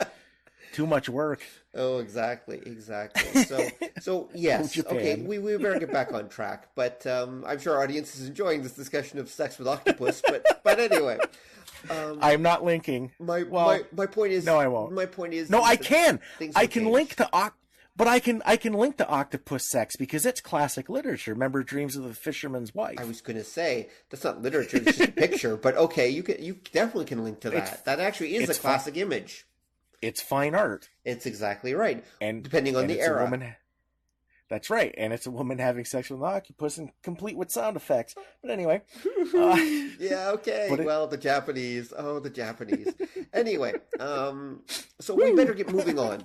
So what's the next one on your list of law entertainment media interactions? This sort of starts bumping up against one that's another kind of biggie. Mm-hmm. Because it ties in sort of to like getting away with shit. Right. Would be the idea of slander, libel, and parody. Oh, okay. That's an interesting trio. Yeah, because it's a very fine and subjective line between all of them. It is, and it's another one of the things for people playing at home. Slander is when you talk smack about somebody. Mm-hmm. Libel is when you write smack about somebody. Yep. Parody is when you make fun of somebody. Yep, or something. Yeah, it's and it's a difficult thing to broach because parody runs up against slander and libel a fair bit, and it also bumps into copyright. Well, parody definitely bumps into copyright a whole lot. Yeah, because the idea of making fun of something, of making light of... What was the definition of parody was to imitate, make fun of, comment on a work or style or author using satirical or ironic imitation. Mm-hmm. You're making fun. We all know what it is. Yes. We've all seen Animaniacs. Yep. It gets difficult. Now copyright has a what they call fair usage. Mm-hmm. As a clause, as a subsection, which means I can use some of the stuff, say, you produce under specific circumstances. So yes. if I'm like doing a review of your book, I can use excerpts from your book to demonstrate the points I'm making in my review. Right. And as a teacher, I can actually use sections from a book or movie or whatever. I can show them in class under certain circumstances or even distribute them in class under certain circumstances. There's a special set of education fair use rules that are there to guide we teachers in what we can do and what we can't. Yeah. Which is good. I'm very glad that it's there because otherwise it would be very difficult to give examples in some cases. Well, and that's true. Now, the funny thing about this is Canada doesn't offer parody as a clause to copyright. Well, we didn't, but I thought we do now. I thought that was changed when they changed the copyright laws. Bill C-61, wasn't it, about 3 or 4 years ago, I thought that they actually changed the rules for fair use and parody and such at that time. Yeah, it might have, because the states in Britain had parody as kind of a workaround. Yes. We didn't, which is weird considering how much comedy we produce here in Canada, how much parody we actually do. Yeah, but that's why comedy shows like This Hour has 22 minutes, for example, famously would never like do outright parodies of shows like Saturday Night Live would, for example. Like Saturday Night Live might do a show that was literally like, here's Black Jeopardy, for example. We would never do that on a Canadian broadcast because they couldn't do that. Oh no, they've done it. They would. No, but they wouldn't call it Black Jeopardy though. They would do something like it, but they would never actually do it because they weren't allowed to. Well, see, there's the catch. They weren't allowed. They weren't specifically allowed to, but they weren't specifically not allowed to, because we still had that fair use doctrine. It's just that we didn't have anything about parody ironclad in it. Exactly, and that was the problem, right? The CBC lawyers weren't willing to take the chance. Oh, sometimes they did, because they back in 22 minutes, back in the 90s, did I forget the character's name. But they did her up like Xena. Yeah, Xena Warrior Princess. Oh, yeah, I know who you mean. It was Marg, Warrior Princess, and she'd go like acting like Xena with a East Coast accent. Yeah, basically manhandle politicians. Yep. And the idea was it wasn't. But she called herself something else, Warrior Princess. But she didn't call herself Marg, whatever. But she didn't call herself Xena. Is the point? She dressed. No, but she wore the outfit. She wore the outfit. But no one would mistake her for Xena, and it was very clear it was a cute parody, and they specifically didn't use the name. Like, they skirted it, basically. But they still weren't willing to actually say, this is Xena, but it's not really. Like, in the States, for example, they can do stuff like that. They could actually have a character pretending to be Xena Warrior Princess, but it's very clear, because this is a large black man, that it's not Xena Warrior Princess. This is just someone making fun of it. Yeah, we would do it here. It would come under that idea of not direct parody, but the idea of sort of informing by way of pointing out the foibles. That's true. And again, like we would get that. It's kind of, we would do it sort of on the defense against like the slander or libel thing that parody offers. We would kind of take it in more in that angle. Exactly. That it was the idea, because slander is only illegal if it's wrong. Yes. Like that, and that's a big catch. And this is how, because Canada would do a lot of political comedy, and that was how we would sort of get away with it, is that you're using exaggeration to point things out about the people and that you're making fun of. Yeah, exactly. Which is essentially what parody is, but we didn't have anything specific, whereas like the States and Britain did. Oh, yeah. Well, in the States, though, I mean, one could argue they take parody a little too far sometimes. Like, for example, the porn industry is famous for doing this, especially the modern porn industry, literally just does outright fan works and then just calls them parody.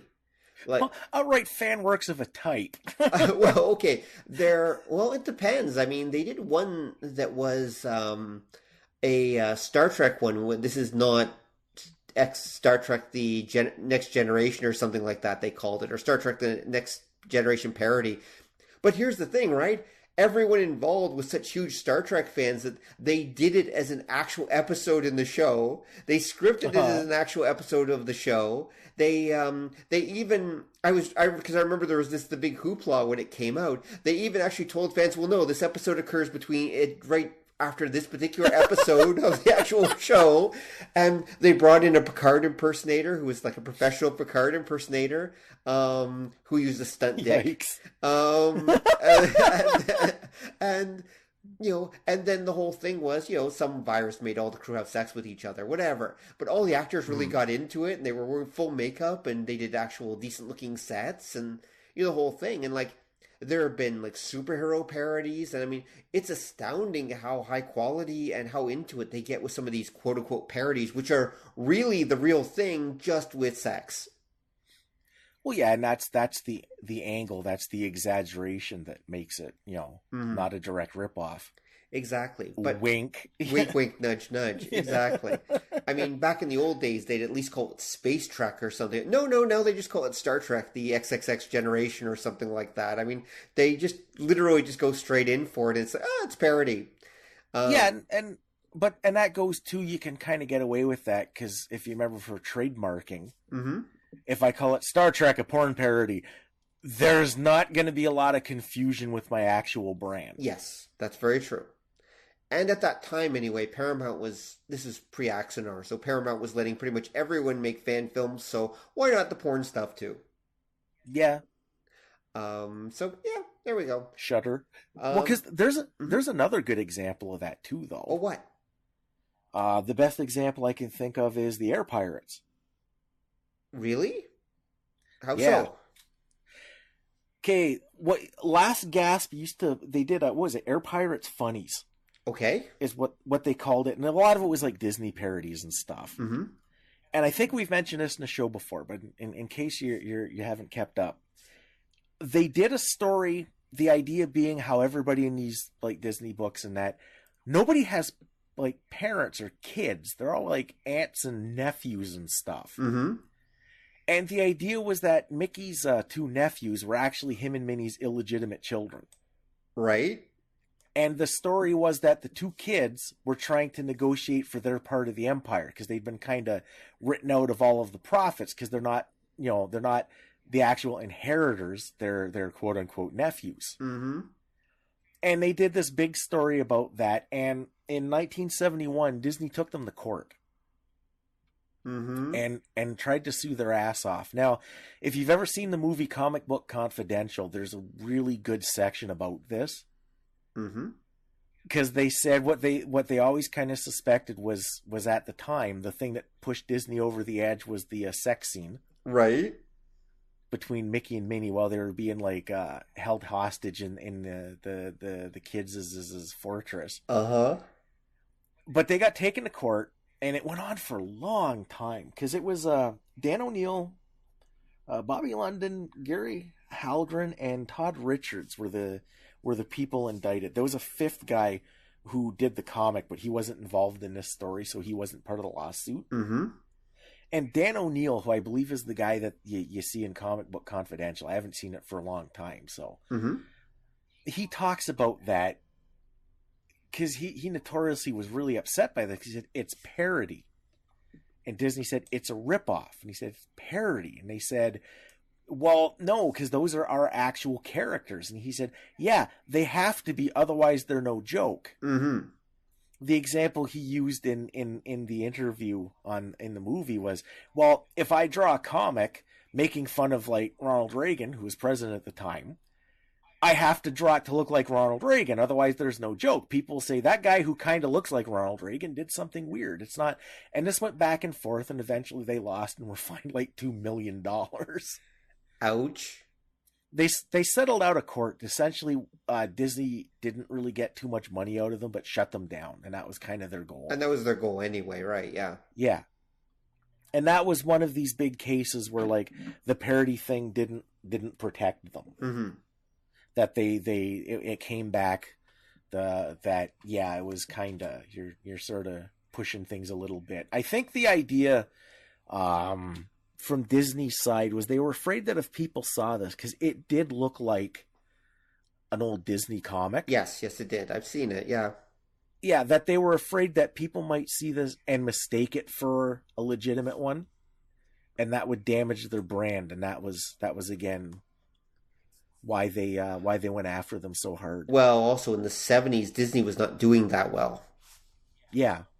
Yeah, but you're not going to get $2 million out of Last Gasp Comics. It was like, well, no, I don't think it was about that either, but it was more about Disney has to be protective of their brand at that point because they're vulnerable, so they need to attack everything, basically.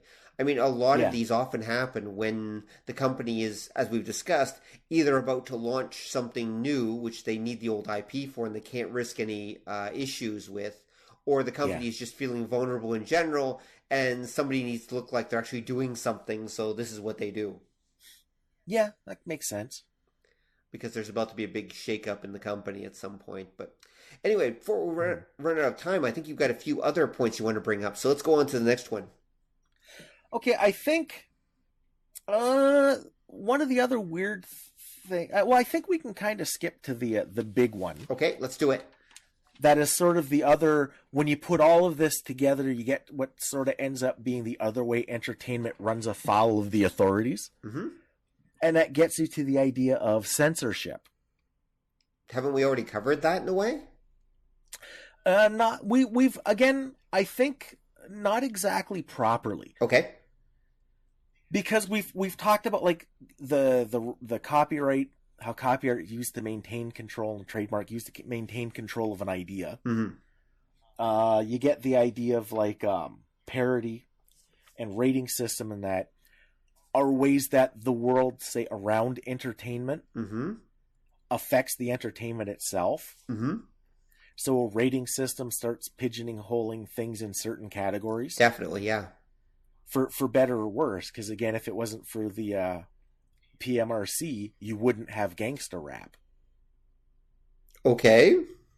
And it's again, because even though you start cataloging things, the idea is that a rating system keeps question material down, but what it actually does is it gives you another category for it. True.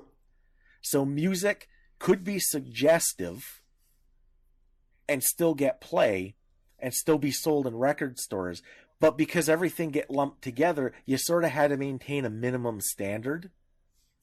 But as soon as you have like a parental advisory, I can say whatever the hell I want now. Right, that's true. Just going to go in the grown-up section kind of thing. Right. Well, this podcast will be labeled explicit when it goes out because we've used the F word. Yes, we have. Ironically, talking about the F word. Exactly. Which is almost Carlin-esque, but it is. Anyway. But censorship is kind of what you get when the powers that be, whoever they happen to be at the time, just kind of brings down the hammer and outright butts out whatever you're doing. Mm-hmm. And I think that again is it's the nuclear option, as in the vernacular of the day, right? Of dealing with stuff, of tamping ideas down, of dealing with questionable intent, that you just eliminate it. Mm-hmm.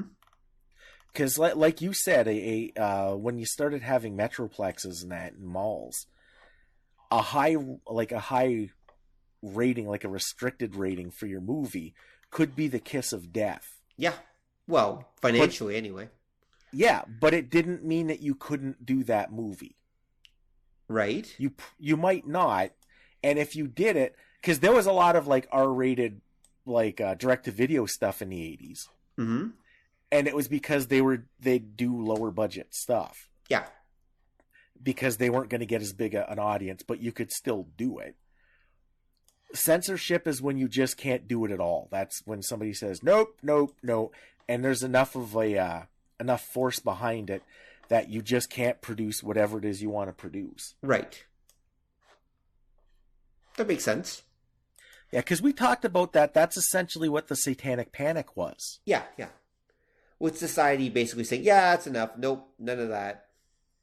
Well, yeah, and now the problem that they had is it didn't get as much traction as they had hoped, but that idea, like to use it with the Dungeons and Dragons thing, that there were book burnings. Yeah, there were.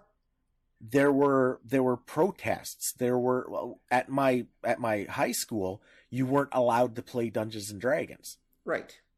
Because we were going to start an after-school gaming club, and they said, nope, no Dungeons and Dragons. So, again, we just played Warhammer and Car Wars. And they were okay with that. Yep. But it was at that the Satanic Panic was broaching the censorship, because you had enough of these groups that were backing together. Mm-hmm. You had, led by the idea of the religious right, mm-hmm. that had been all pooled together to try to as I would say, straighten out society. So you had this attempt at censorship. Same thing with when you got to video games at the end of the decade. Yeah. Where you had this idea that there were outright attempts to ban certain games that ultimately led to, again, another rating system. Mm-hmm.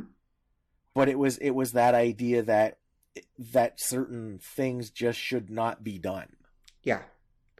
But that's where society, groups, as you say, eventually does have its limits, right? I mean, people push those limits, but society will basically say, we just don't think collectively that this is a good idea for your average person to be watching. If you want to watch it over there in the corner, go ahead, but we're just not going to let your average person see this without having to actually go look for it. Or see it at all, depending. It sort of does, but again, it takes those weird leaps. Like, when you put it that way, it puts me in mind of the, what the hell is it? Friendly Freddy's, was it? What? The comic shop. Friendly Freddy's? what do you mean? Oh, is that the name of it? Because what ends up happening, and this is where you get, because like what you're saying is kind of what a rating system does. Yes, that's the intent anyway, is to moderate that and basically say, well, if you really wanted, it's over here. Mm-hmm. But there's again that, like I say, this extra level of nope, just no. And it was Michael Correa worked at, I think it was Friendly Freddy's or something Freddy's. It was a comic shop in Illinois that they got busted, and they were like run up on obscenity charges, right, for selling certain comic books. Right. Oddly enough, mostly by like Last Gasp, as I recall. And because that was what brought Omaha the Cat Dancer to people's attention, because it was that. And the idea was that he was selling them, period. Right. That this brooch obscenity, it wasn't that he was selling the kids or anything. It was just that he was selling them, period. And the idea was that, this sort of material should just not be viewed by anyone. Right. And that was what he got busted on. Now, he was cleared, and that was where the idea of the Comic Book Legal Defense Fund started up. Ah, okay. Because he got donations from a lot of people, and there were a lot of cartoonists that did charity books. I actually have a few of them down in my collection to raise funds for his defense, for his lawyers and that. And after he got like acquitted, they had so much money left over, they started up an actual, or a pool, an organization for other people who run into problems like this. And that's where it comes from. That makes sense. Yeah. And that's what that was. That wasn't just like a ratings thing. That was a censorship thing. That was the idea that nobody should be allowed to read this at all, ever. Mm-hmm. Well, I think censorship definitely affects things. There's no question on that. I mean, but I think the worst is actually self-censorship. I think that a lot of artists, because they don't want to risk running into censorship, will actually self-censor more than the actual code requires, so to speak. Right. I think that's something that I tend to see more, is that people are worried about censorship, but they don't quite understand it, and they're just like, well, okay, so I won't include any sex or any swearing or any of that stuff, just because they don't know how the audience is going to react or how they're going to take it, and so they just play it safe, basically. Yeah. Yeah, it's also gets to that idea too, of why you're producing what you produce. Mm-hmm. That's true. Like if I'm producing a work that I think has value in and of itself, I'm less likely to do that than if I'm trying to produce something that my intent is to sell. Right. It's also, again, you get that idea of what kind of story am I producing, who am I producing it for, and what effect do I want? Right. All true. Because that leads to stuff. Like I said, you talk specifically comic books. I've been like a fan of like the Undergrounds for probably longer than I should have been. Mm-hmm. And I find it's and they get critiqued for their like gratuitousness, and that's not unfounded. But it's the idea that within that, there's also a certain honesty Mm-hmm. that I find a lot of more commercial stuff or more big budget stuff doesn't have. Right. So it'll be like one of like the famous things that you'll see in like wacky sitcoms, and that is that did they or didn't they? Well, in an underground book, yeah, they did, because we watched it for 4 pages. Right. You know, you get the big fight scene. Is this guy dead? Did he get away? No, I'm looking at him and half his head is missing, and I'm looking into the brain cavity. He's not coming back. Yep. But it's that idea, and this is where I think your higher end, more restricted stuff can have value. Mm-hmm. Because you lose that ambiguity.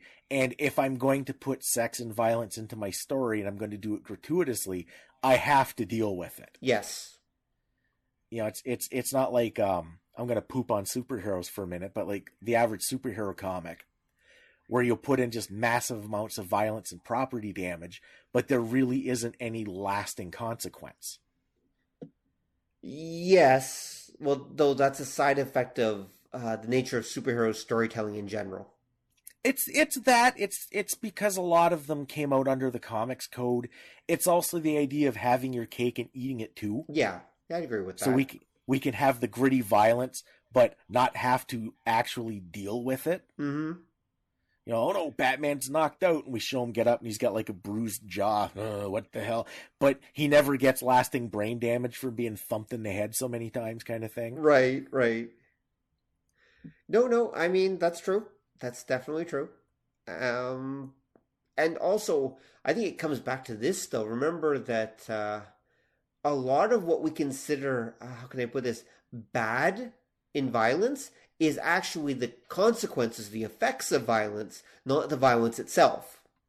Yeah. So 2 people like beating on each other is not bad until one of them only has half a face, and then it suddenly becomes bad. And so in North America, we've generally solved that problem by just skipping the whole consequences of violence thing.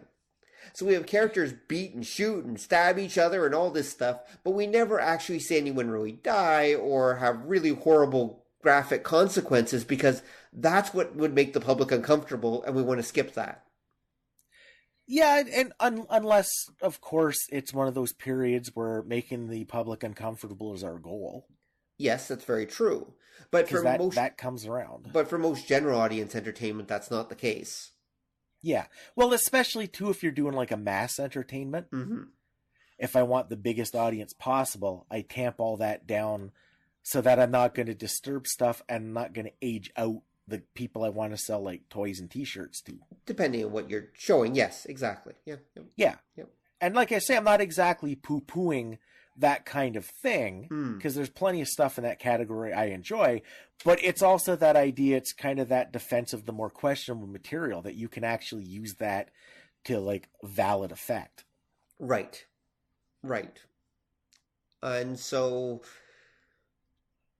I agree that stuff can be necessary sometimes. I really can. And that everything should be on the table as long as it's suitable for the story, and as long as it fits the audience that it's targeted towards. Right. This is one of the reasons why I like some of the Japanese stuff. And recently I've been reading a lot of Japanese men's comics. I'm trying to remember what the actual term for them is, but basically the stuff that's targeted towards salarymen, like guys in their like 40s, 50s, etc. Because seinen, which is the young men's comics, runs out at about 35 demographically, but then there's actually another classification of men's comics that come after that. In fact, I think there's 2 actually, because I think there's like a middle-aged guy and there's seniors comics, believe it or not. They actually exist in Japan.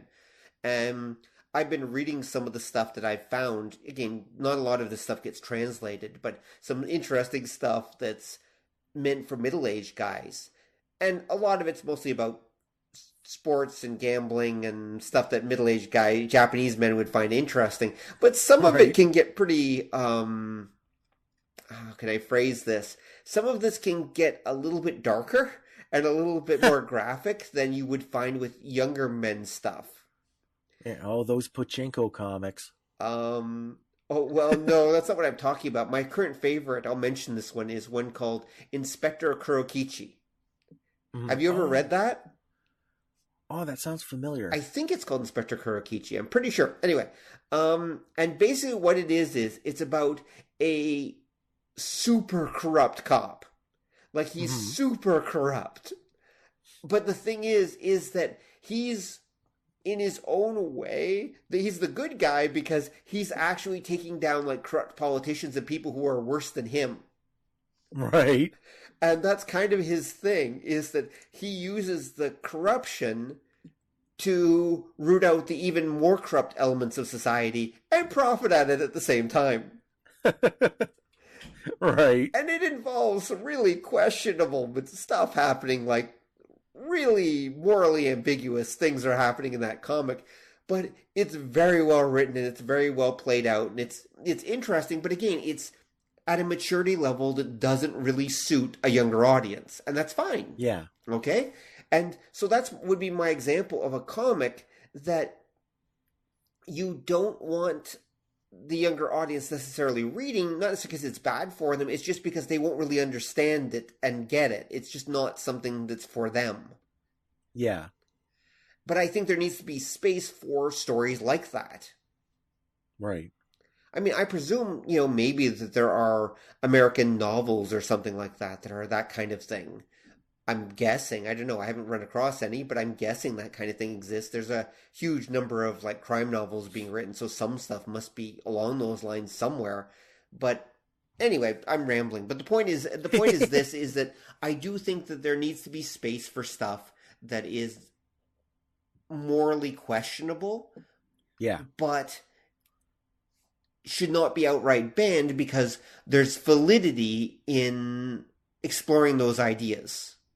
Yeah. Okay? And when I say this, I'm not talking about, child porn. I'm not talking about, like, the hate stuff and that. I'm talking about, good old-fashioned normal sex and violence, but just in some cases taken to different levels that aren't appropriate for young people. Yeah. Or even just going into morally gray areas. Yeah, I can see that, because that was my gripe with because basically everything I've ever enjoyed in life, somebody's been trying to tell me how bad it is for me. But it's that idea that, see, this is why I don't believe in, like, outright censorship. Because you lose some of that. You lose some of that idea of going somewhere new. And even if it's like totally disturbing, there can be a value or a usefulness to that. Exactly. Because that's one of the things that bothers me about a lot of, especially like movies, anything where they're trying to find that kind of happy middle ground audience, is a lot of events will happen that don't have the impact they should because you tone things down. Like, violence is a good example. Being North Americans, it's the main example. Yeah, because a lot of times and this is, we've talked about commando ruining action movies, that you put it in a safe spot where you're getting all the titillation but none of the tension. And I think that's bad, because it kind of gets at what you were saying before, that we take out the consequence of it. Yep. But we still have the happy, upbeat, I guess, lack of a better word, side to it. And often the great irony is that's what censorship rules and rating systems actually cause to happen. Yeah. I would say that those censorship rules are the real reason why we tend to take out the consequences of violence, but we're leaving the actual act itself in. Yeah. And so it's an unintended side effect of doing that kind of thing, is that you create stuff that might actually be worse than what you're trying to prevent. Like we said, that's what happened with music, that all the really horrible, offensive music happened after the rating system because now it could. Exactly. So the people that were crying for some kind of control actually ended up screwing themselves and resulting in the exact opposite of what they were trying to do. Well, the law of unintended consequences is strong. especially when it talks about censorship. Because as you said way earlier in this episode, the second you tell people they can't have something, they want it more than ever. Yeah. In fact, sometimes it's better to say, no, go right ahead. And then they'll think, oh, well, it's not special anymore, so they won't want it. And you know what's funny? That's a South Park episode. Actually, it's also an event that happened to the King of Prussia. Uh-huh. Where I think I might have mentioned this one on the show before, where the Prussians, this was back in like the 18th century, the Prussians wanted to vary their crops. And so this will all make sense in a second, folks. And so the Prussian, the King of Prussia basically said, okay, I want you people to start eating these things that we got from like the UK called potatoes. We think they'd be a really good source of nutrition. They're not vulnerable to the same problems that wheat is. Yes, I think we're going to have this new source of nutrition called potatoes. And the peasants absolutely hated it. They wouldn't touch them. When they told them, we want you to try potatoes, they're like, nope, sorry, we're not interested. These things are gross. We're not going to touch them. And so the King of Prussia said, fine. All right. And thought about it, and he said, okay, you know something? We were wrong. You know, you guys don't deserve these potatoes. And so he said, the potato is now a royal vegetable and only the nobility is allowed to eat it. Okay? And then he told the guards that guarded the new royal potato patches to guard them, but not very well. And sure enough, within a very short time, there was a whole underground potato growing and selling operation happening in Prussia. And everybody wanted to try these potatoes, and everyone wanted access to these potatoes. And then eventually, he just dropped the whole thing because everybody loved potatoes. But first, he had to make them think that they were getting away with something, that it was something special that they weren't supposed to have before they actually wanted them. Yeah, I could see that. So, what happened in the South Park episode? That was the Chinpokomon episode. Oh, right. Where all the kids were addicted to Chinpokomon, and the parents like, how do we get them to stop? And they said they all got into it too and talked about how cool it was. And the kids were all like, oh, I guess if they like it, it's got to be stupid. And they gave up. Yep, exactly. That's exactly right. I often wonder, because we've just legalized pot in Canada, I don't think legalizing it is going to stamp it out by any means, not at all. But I do wonder if actually some of the consumption rates might actually go down, because some people are going to be like, well, you know, it's just like, this is not special anymore, so, you know, who cares?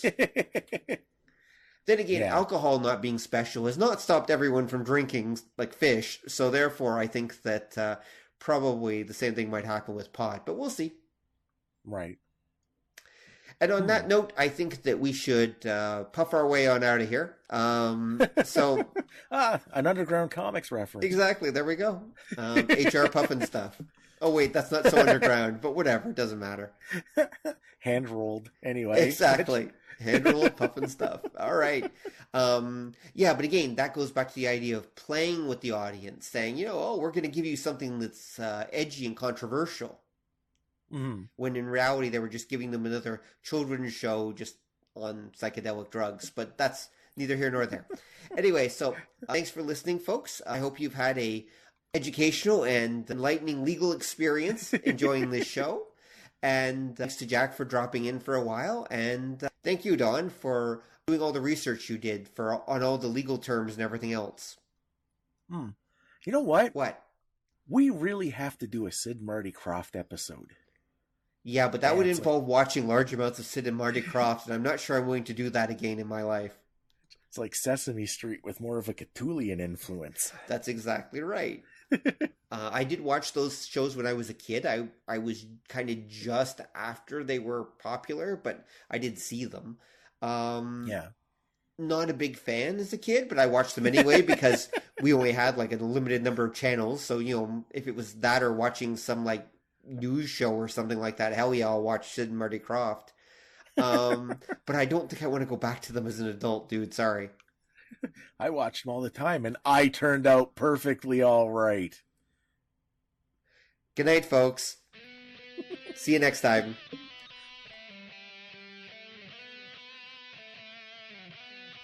Thanks for listening to the show. If you'd like to hear more or join the conversation, come visit us at obeythedna.com. You can also find us on iTunes or whatever fine podcast site forgot to lock their back door. So until next time, remember that to master the nerdly arts takes time, practice, and enough Coca-Cola to drop a rhino. See ya!